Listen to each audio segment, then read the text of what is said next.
Everyone on that plane wanted him thrown off until he became the only reason they survived. Flight 247 was supposed to be just another routine journey from Dallas to Chicago, carrying 180 passengers who had no idea their lives were about to change forever. Among them sat Marcus Chun, a 53-year-old investment banker in his crisp Armani suit, clutching his leather briefcase like it contained the secrets of the universe. Beside him, in seat 12B, was someone who made Marcus's skin crawl, a man who looked like he hadn't bathed in weeks, wearing torn clothes that hung off his thin frame, his face hidden beneath layers of grime and an overgrown beard. His name was Daniel, though nobody bothered to ask. The other passengers whispered and pointed, some covering their noses, others demanding the flight attendants do something about that homeless man who somehow got on board. Marcus was the loudest, calling over-the-head flight attendant Jessica with an indignant snap of his fingers. "This is unacceptable," Marcus hissed, loud enough for half the cabin to hear. "I paid good money for this ticket, and I shouldn't have to sit next to someone like that. He smells, he looks dangerous, and frankly, I don't understand how he even got past security." Jessica, a veteran flight attendant who'd seen it all in her 20 years of service, kept her professional smile fixed in place. "Sir, I understand your concern, but this passenger has a valid ticket and has done nothing wrong. I'm going to have to ask you to take your seat." Marcus's face turned red. "Nothing wrong? Look at him. He's probably mentally unstable. What if he's dangerous? What if he causes a scene?" Daniel sat silently through all of this, his head down, his calloused hands folded in his lap. He didn't defend himself, didn't explain, didn't react to the cruel words being thrown at him like stones. The flight took off amid continued grumbling from Marcus and several other passengers who joined his chorus of complaints. As they reached cruising altitude, the tension in the cabin remained thick. People moved to seats far away from Daniel. Parents pulled their children closer when passing his row, and the disgusted glances never stopped. What none of them knew, what they couldn't possibly know, was that Daniel wasn't what he appeared to be. 20 years ago, Daniel had been Dr. Daniel Foster, one of the most brilliant aerospace engineers in the country, working for a major aircraft manufacturer. He'd helped design safety systems for commercial planes, had 3 patents to his name, and a beautiful family waiting for him at home every night. Then came the accident, his wife and daughter killed by a drunk driver on a rainy Tuesday evening. The grief swallowed him whole. Daniel lost himself in that darkness, spiraling down until he lost his job, his home, everything. For the past 5 years, he'd been living on the streets of Dallas, a ghost of the man he once was. The ticket he held had been given to him by a charity organization that helped homeless individuals reconnect with distant family members. Daniel was heading to Chicago to see his brother for the first time in years, to try, once more, to piece together the shattered fragments of his life. But fate had other plans. 30 minutes into the flight, a sound like a gunshot cracked through the cabin. The plane lurched violently to the left, and oxygen masks dropped from the ceiling with a collective gasp of terror from the passengers. The captain's voice came through, strained and urgent. "Ladies and gentlemen, we're experiencing a critical engine failure and hydraulic system malfunction. Flight attendants, prepare for emergency procedures." Panic erupted instantly. Children screamed. Adults prayed. Marcus clutched his briefcase, so hard his knuckles turned white.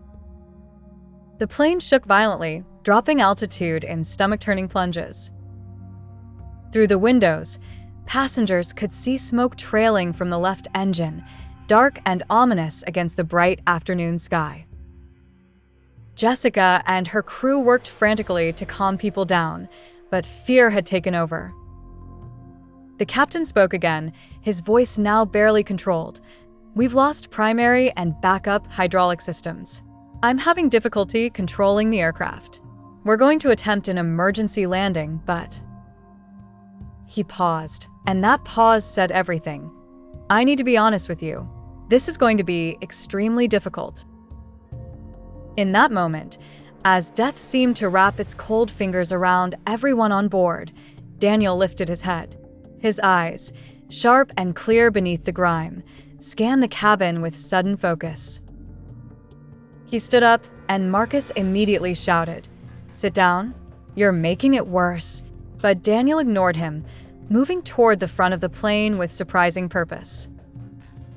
Jessica blocked his path. "Sir, you need to return to your seat immediately." Daniel's voice, when he finally spoke, was steady and clear, cutting through the chaos. "I'm an aerospace engineer. I used to design these planes. I know the systems. Let me help." Jessica hesitated, looking at this disheveled man who claimed he could save them all. Every instinct told her to refuse, to follow protocol, but something in his eyes, a clarity, an authority, made her pause. The plane dropped again, harder this time, and she made her decision. "Follow me." In the cockpit, Captain Robert Hayes and First Officer Sarah Kim were fighting a losing battle with an aircraft that had become nearly uncontrollable. When Jessica brought Daniel in, the captain barely glanced up from his instruments. "We don't have time for passengers up here." Daniel moved closer, his eyes rapidly taking in the instrument panel. "You've lost hydraulic lines 1 and 2, and your backup is compromised. You're trying to control the aircraft with throttle differential alone. It won't work.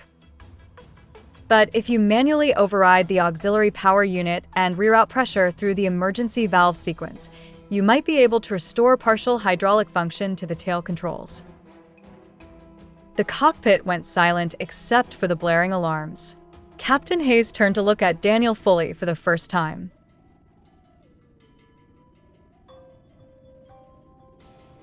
"How do you know that?" "Because I helped design the redundancy systems on this aircraft model. I'm Daniel Foster.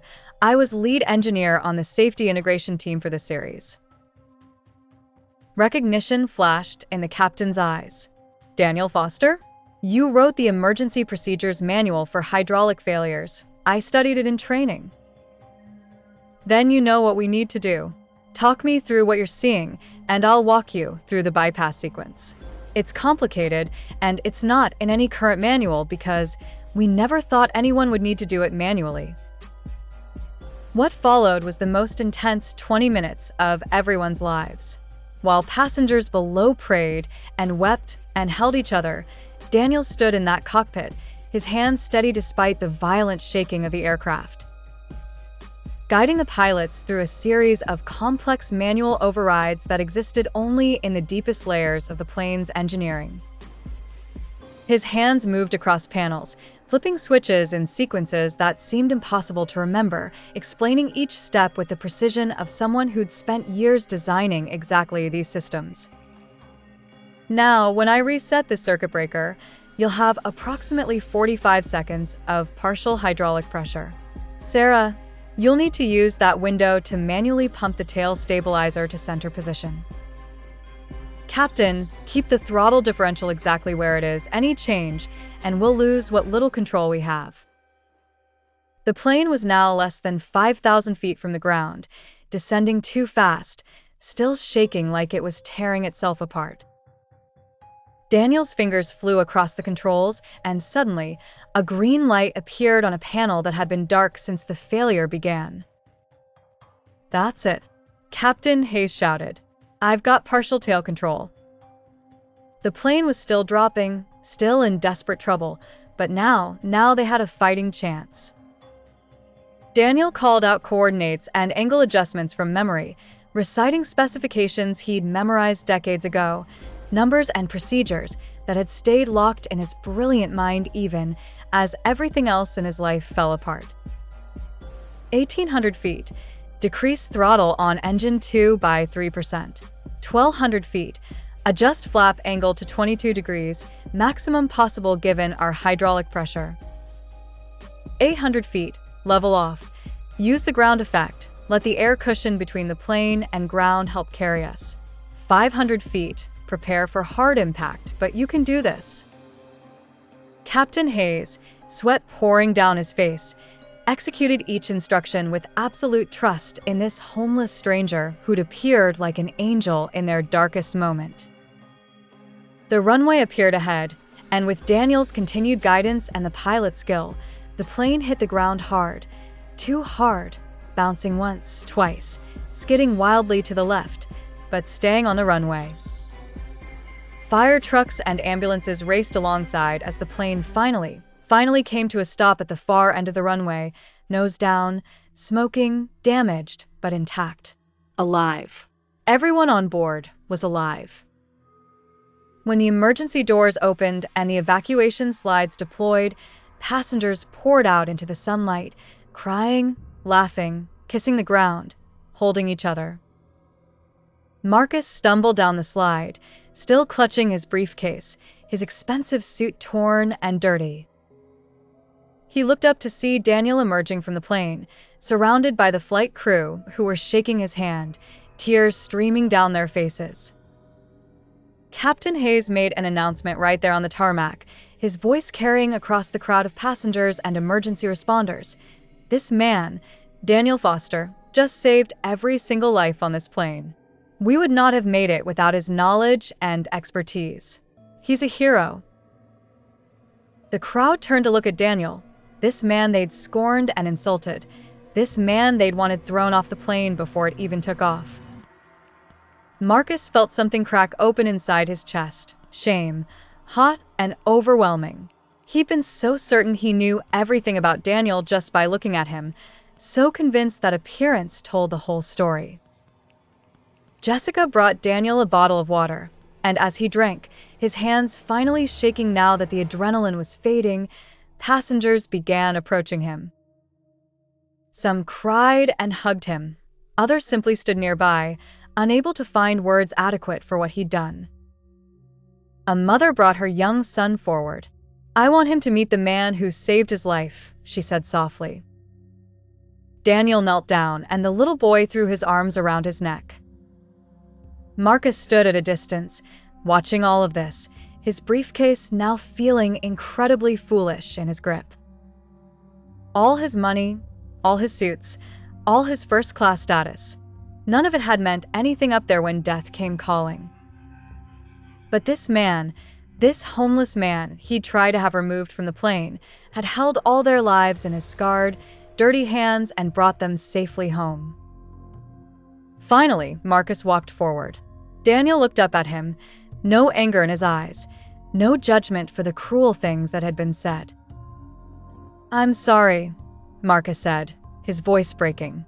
"I'm so sorry. I saw you and I thought I knew who you were. I was wrong about everything." Daniel stood slowly, and for a moment, the two men just looked at each other. "You weren't wrong," Daniel said quietly. "I am homeless. I do look the way I look, but you were wrong about what that means, about what I'm worth as a human being. We're all more than what shows on the surface, Marcus. Every single person carries a story you can't see, skills you can't imagine, pain you can't understand, and value you can't measure by looking." Marcus nodded, tears now running freely down his face. "How can I help you? What can I do?" Daniel smiled, a real smile that transformed his face. "You can remember this moment. Remember that the person you dismiss, the person you judge, the person you think has nothing to offer, they might be the one who saves your life someday." The news crews arrived, and the story of Flight 247 spread across the country. Daniel's face was on every channel, the homeless hero who saved a plane full of people who treated him like trash. His brother saw the news and came to the airport, embracing Daniel for the first time in 5 years. Job offers poured in from aerospace companies who'd never forgotten his brilliance. Housing organizations stepped forward. Mental health professionals offered support. But more than all of that, what changed was how people talked about Daniel's story, how it made millions of people reconsider the homeless person they'd walked past that morning, the person they'd avoided eye contact with, the person they'd assumed had nothing valuable to offer the world. Captain Hayes gave interview after interview, always saying the same thing. Daniel Foster reminded us that human worth isn't determined by circumstances, appearance, or what someone's going through in their life. The most valuable person on that plane wasn't the business executive or the doctor or the lawyer. It was the man everyone wanted to throw off before we even took off. 6 months later, Daniel stood in front of his new apartment, keys in hand, clean-shaven, wearing new clothes, starting a job as a safety consultant for the FAA. Marcus had stayed in touch, and they'd formed an unlikely friendship built on the foundation of that terrible, wonderful day when everything changed. But Daniel never forgot those moments, sitting in seat 12B, feeling the weight of judgment and disgust from everyone around him.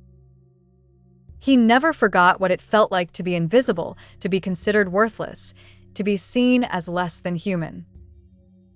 And he made sure in every speech he gave, every interview he did, every person he met, to share the same message. You never know who someone is by looking at them. The person sleeping on the street corner might be a genius, a veteran, a teacher, an engineer, someone's beloved child who got lost along the way. The person who looks different, who smells different, who doesn't fit your picture of success or normalcy, that person is still human, still valuable, still worthy of dignity and respect. That person might be broken right now, but broken doesn't mean worthless. That person might be the one who saves your life when everything falls apart. Daniel's story became a reminder that we're all just one tragedy, one bad break, one moment of terrible luck away from being the person others judge.